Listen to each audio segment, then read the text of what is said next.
Frères et sœurs, que la paix et la grâce de notre Seigneur et Sauveur Jésus-Christ soient avec vous. Ici et WH Redemption Ministries pour notre dévotion matinale pour ce mardi 25 juin 2024. Toujours dans la mission de vous accompagner, réveil après réveil, semaine après semaine, matinée après matinée, sur le chemin du royaume de Dieu. Car l'essentiel, frères et sœurs, est dans le royaume de Dieu. La force est en Dieu. La consolation est en Dieu. L'abondance est en Dieu. La sagesse est en Dieu. Et surtout, l'espérance est en Dieu. C'est pourquoi, frères et sœurs, nous répétons à chaque instant: cherchons d'abord le royaume de Dieu et sa justice, et toutes les autres choses nous seront données en plus. Bon réveil, mon frère, encore une fois, bon réveil, ma sœur, que le nom de l'Éternel soit béni, que le nom de l'Éternel soit exalté, que le nom de l'Éternel soit glorifié, car il nous a permis de nous réveiller ce matin. Et non seulement il nous a permis de nous réveiller, nous avons la chance de pouvoir nous réveiller avec lui, car un réveil avec Dieu va nous aider à avoir une journée remplie de sa faveur. Et en accumulant des journées remplies de la faveur de Dieu, nous allons finir par avoir une année remplie de sa bonté. Et des années remplies de la bonté de Dieu vont finir par nous aider à avoir une vie comblée de ses plus riches bénédictions. Et si Dieu nous donne la possibilité de nous réveiller ce matin, pendant qu'il y a des gens dont la santé était plus robuste que nous autres, ils ne se sont pas réveillés ce matin, ils n'ont pas survécu cette nuit. Donc ça veut dire tout simplement Dieu a une mission pour notre vie. C'est pourquoi qu'il continue à nous parler, à nous enseigner. Et le texte qui nous a été confié ce matin, c'est le texte que nous trouvons en Ésaïe chapitre 53. Nous allons lire les 10 premiers versets. Ésaïe chapitre 53, versets 1 à 10. Qui a cru à notre message, à qui a été révélée l'intervention de l'Éternel. Il a grandi tout droit comme une jeune pousse ou comme une racine sortant d'un sol aride. Il n'avait ni prestance ni beauté pour retenir notre attention, ni rien dans son aspect qui pût nous attirer. Il était méprisé, abandonné des hommes, un homme de douleur habitué à la souffrance. Oui, il était semblable à ceux devant lesquels on détourne les yeux. Il était méprisé et nous n'avons fait de lui aucun cas. Pourtant, en vérité, c'est de nos maladies qu'il s'est chargé et ce sont nos souffrances qu'il a prises sur lui. Alors que nous pensions que Dieu l'avait puni, frappé et humilié. Mais c'est pour nos péchés qu'il a été percé. C'est pour nos fautes qu'il a été brisé. Le châtiment qui nous donne la paix est retombé sur lui. Et c'est par ses blessures que nous sommes guéris. Nous étions tous errants, pareils à des brebis Chacun de nous allait par son propre chemin. L'Éternel a fait retomber sur lui les fautes de nous tous. Il était maltraité et il s'est humilié. Il n'a pas dit un mot, semblable à un agneau mené à l'abattoir. Tout comme la brebis muette devant ceux qui l'attendent, il n'a pas dit un mot. Il a été arraché à la vie avec violence suite à un jugement. Et qui, parmi les gens de sa génération, s'est soucié de son sort lorsqu'il l'a retranché du pays des vivants? Il a été frappé à mort à cause des péchés que mon peuple a commis.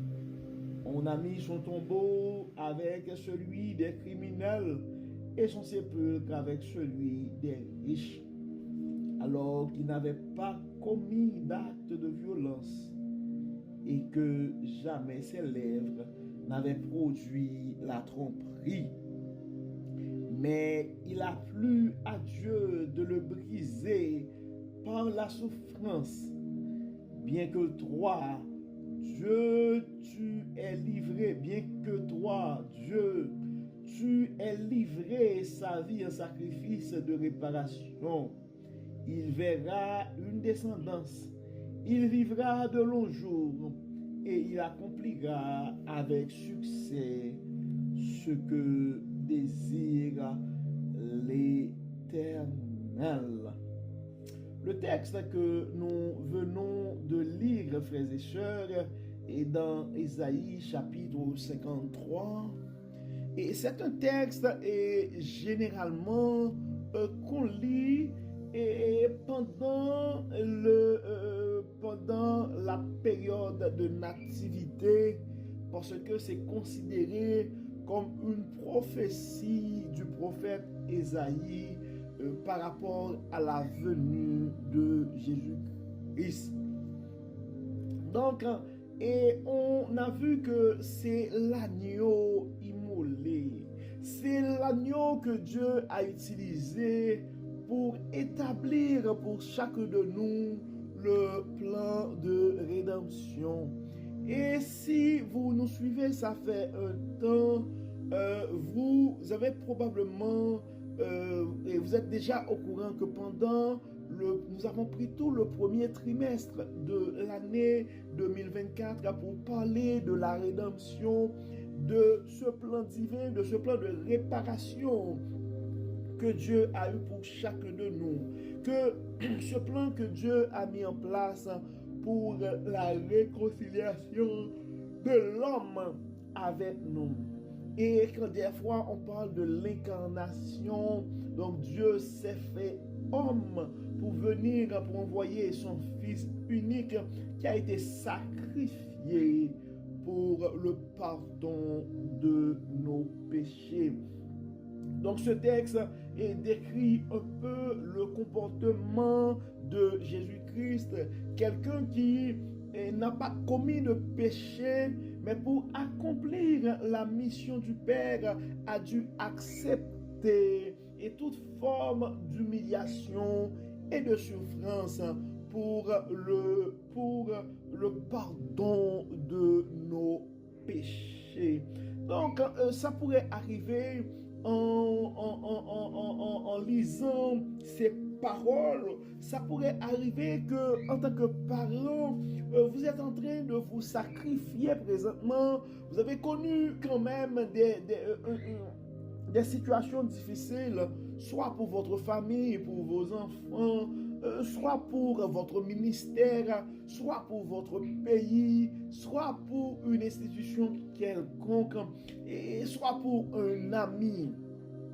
Et face aux sacrifices, malgré les sacrifices que vous avez acceptés, et ça pourrait arriver que les gens n'ont pas vraiment compris la portée, l'importance des sacrifices que tu as consentis, que tu avais consenti, mon frère, ou des sacrifices que tu avais consenti, ma soeur.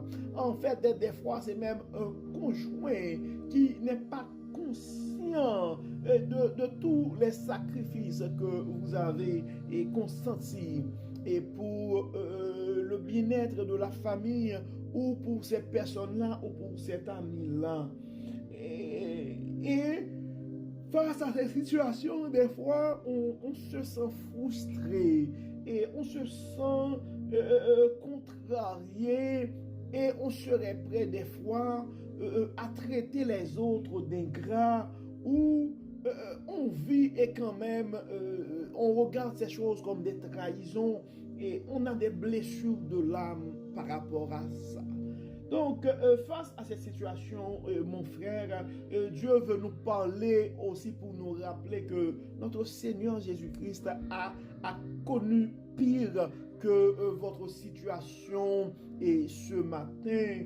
Et c'est probablement une occasion pour toi de comprendre que la vie est des fois sur le chemin du royaume, nous allons faire face à l'incompréhension, nous allons faire face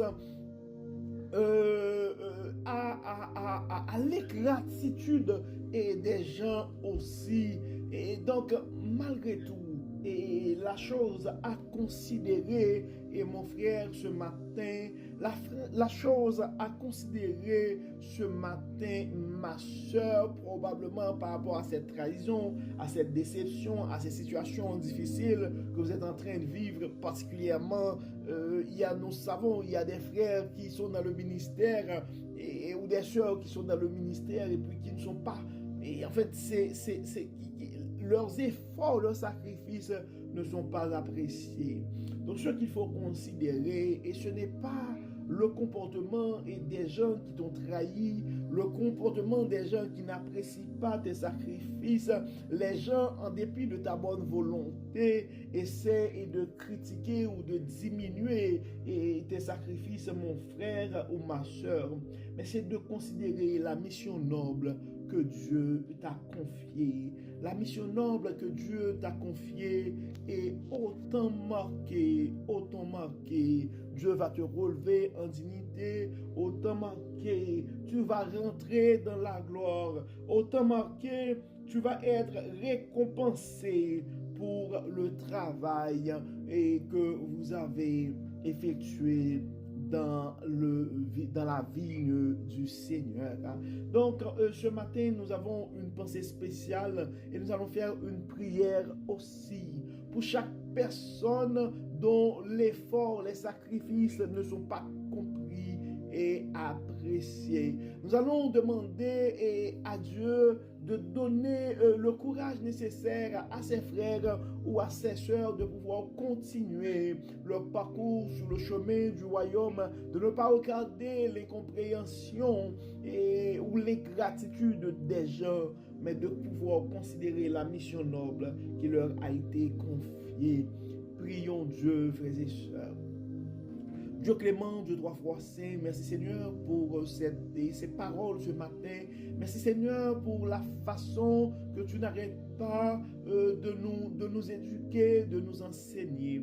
Merci Seigneur pour ta grâce, merci Seigneur pour ta miséricorde. Merci Seigneur de la manière que tu n'arrêtes pas de manifester ta bonté envers nous. Merci Seigneur de la manière que tu manifestes ta bonté dans nos vies et à travers nos vies. Dieu clément, merci Seigneur pour tous les frères, merci Seigneur pour toutes les sœurs qui s'engagent dans le ministère, merci Seigneur pour tous ceux qui ont un appel pour une cause quelconque. Merci Seigneur pour tous ceux que tu utilises présentement pour continuer l'œuvre de la création ou pour continuer à prêcher ton évangile de grâce, ton évangile de pardon, ton évangile de bonté. Dieu clément, Dieu de toute grâce, nous remettons entre tes mains et chaque serviteur, chaque servante qui se trouve dans une situation, qui vivent présentement avec des blessures parce que leurs sacrifices ne sont pas appréciés.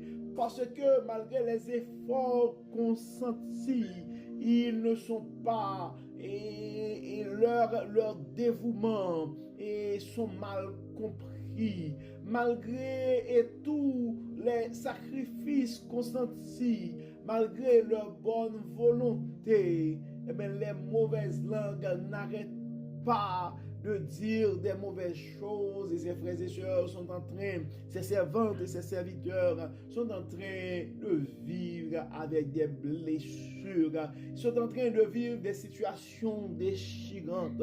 Dieu clément, Dieu de bonté, Dieu de toute consolation, nous remettons ces gens entre tes mains. Probablement beaucoup d'entre eux sont accusés faussement. Nous demandons, Dieu Tout-Puissant, de les accompagner, de les révéler ta bonté. Dieu clément, nous te demandons de fortifier ses frères, de fortifier ses sœurs et de les donner la chance et de les donner la possibilité, de leur donner le courage non seulement de surmonter ces situations, mais de nous, Seigneur, de les accorder la sagesse afin, Seigneur, qu'ils puissent se concentrer sur la mission qui leur a été confiée et non sur les mauvaises paroles qui ont été déclarées à leur endroit. Dieu de bonté, Dieu de miséricorde, nous avons d'autres frères et sœurs qui sont en train de vivre d'autres situations assez difficiles. Dont certains, c'est la trahison, d'autres, ce sont des rejets. D'autres, Seigneur, ont des problèmes de santé. D'autres ont des problèmes financiers. D'autres ont des problèmes de famille. Dieu de toute grâce, Dieu de toute bonté. Tu les connais par leur nom, tu connais leurs adresses, tu connais leur situation. Nous te demandons dans ta bonté, dans ta miséricorde, de manifester ta bonté en leur faveur. Que tout soit fait, Dieu Tout-Puissant, dans nos vies, pour la gloire de ton nom. Merci Seigneur pour les frères et sœurs et que tu as accompagné dans leurs projets. Et merci Seigneur pour les réalisations que tu nous as permis de concrétiser. Dieu clément, nous remettons entre tes mains nos nouveaux mariés, nous remettons entre tes mains leurs parents et tous les gens tous les gens qui ont donné du support et de l'assistance et à ces jeunes. Nous demandons, Seigneur, de les garder, de les fortifier et de continuer à faire briller ta lumière dans leur vie pour la gloire de ton nom. Dieu clément, nous avons d'autres jeunes qui ont d'autres projets de vie. Nous te demandons de les accompagner. Nous avons des frères et sœurs qui ont des projets d'acquisition de propriété. Nous demandons, Seigneur, de les soutenir, de les accompagner. Nous avons, Seigneur, et des frères et notre jeune frère qui est toujours à l'hôpital et que les médecins ont du mal à trouver un diagnostic. Nous espérons, Dieu Tout-Puissant, et la manifestation de ta bonté, de ta toute-puissance dans sa situation. Nous demandons, Dieu clément, de manifester ta grandeur, ta science, ta toute science, ton omnipotence et ton omniscience dans sa vie. Merci Seigneur pour ses parents. Nous remettons entre tes mains, Seigneur, son frère et sa soeur entre tes mains. Nous remettons encore une fois entre tes mains ces deux familles qui ont vécu une tragédie assez difficile, mais merci Seigneur parce que les informations qui nous reviennent nous laissent à comprendre que tu as été en dépit de tout présent dans leur situation et graduellement et leur situation de santé s'améliore, ils se récupèrent. Dieu clément, nous les continuons à les remettre entre tes mains, ces deux familles. Nous remettons leurs parents entre tes mains. Nous remettons, Seigneur, tous leurs proches entre tes mains. Dernier, continue, Seigneur, à les bénir, à les assister, et que tout soit fait dans nos vies pour la gloire de ton nom. Dieu clément, nous remettons entre tes mains chaque frère, chaque sœur qui ont détourné le chemin du royaume pour des raisons que nous ignorons. Tu es le Dieu de toute puissance. Tu es le Dieu qui peut faire des miracles. Tu es le Dieu qui donne vie à des ossements desséchés. Nous te demandons, Dieu clément, dans ce moment, de toucher leur cœur et de faire briller ta gloire, Dieu Tout-Puissant. Nous te demandons, Seigneur, de les frapper par la repentance. Nous te demandons, Seigneur, de les protéger, de les garder et de continuer, Seigneur, à les utiliser pour la gloire de ton nom. Tu es le Dieu puissant. Tu es le Dieu qui fait des miracles. Nous comptons sur toi, Dieu clément, Dieu bon, Dieu de miséricorde. Nous savons, Seigneur, que nous sommes pécheurs, mais nous savons que tu es un Dieu de bonté. Libère, Seigneur. Nous te demandons de faire tomber, Seigneur, toutes les chaînes. Tu as, Seigneur, de briser les barrières. Libère, Seigneur. Libère, Seigneur. Nous te demandons, Seigneur, de chasser. Et nous demandons, Seigneur, de chasser toute forme de mauvaise pensée qui pourrait, Seigneur, les porter à agir de façon contraire à ta volonté. Dieu clément, nous te demandons, Père Tout-Puissant, de nous accorder cette faveur pour la gloire de ton nom. Accorde-nous, Dieu clément, cette grâce. Accorde-nous cette faveur, Dieu clément. Tu es le Dieu qui peut changer. Tu es le seul qui a le pouvoir sur l'esprit humain. Donne-nous ce témoignage, Dieu clément. Donne-nous ce témoignage. Nous comptons sur toi, Dieu clément. Pardonne nos péchés, Seigneur. Et exauce notre prière. Que tout soit fait, Seigneur, pour la gloire de ton nom.